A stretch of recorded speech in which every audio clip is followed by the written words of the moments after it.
প্রিয় দর্শক বন্ধুগণ, আপনারা দেখছেন টিভি সকাল ইউটিউব চ্যানেল।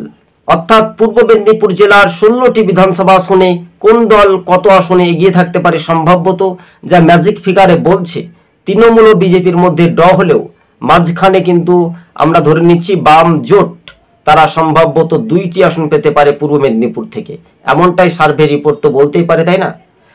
বিজেপি 7টি আসনে এগিয়ে থাকতে পারে সম্ভাব্যত, এবং আমরা যদি দেখে নিচ্ছি তো রাজ্যের শাসক দল তৃণমূল 6 থেকে 7টি আসনে এগিয়ে থাকতে পারে। অর্থাৎ এই যে রাজ্য রাজনীতিতে আবার এটাও হতে পারে যে ভোটাররা কোন দিকে এগিয়ে আসতে পারে, সেটার উপর একটা ব্যাপকভাবে একটা ফ্যাক্টর হওয়ার চান্স আমরা দেখতে পাচ্ছি পূর্ব মেদিনীপুর জেলাতে। পূর্ব মেদিনীপুর জেলার অর্থাৎ হলদিয়া যদি আমরা দেখি, তাহলে হলদিয়াতে তাপসী, আমরা নাম বলছি না, আপনাদের কেউ রাগ অভিমান হতে পারে, তিনি সিপিআইএম থেকে তৃণমূলে, আবার তৃণমূল থেকে বিজেপিতে, আবার তিনি তৃণমূলে একেবারে নাম লেখালেন। তো স্বাভাবিকভাবে এবার কিন্তু সেই আসনগুলো কিন্তু বাম জোট তারা 2টি আসনে জয়লাভ হতে পারে, এমনটাই সমীক্ষা সার্ভে রিপোর্ট বলছে।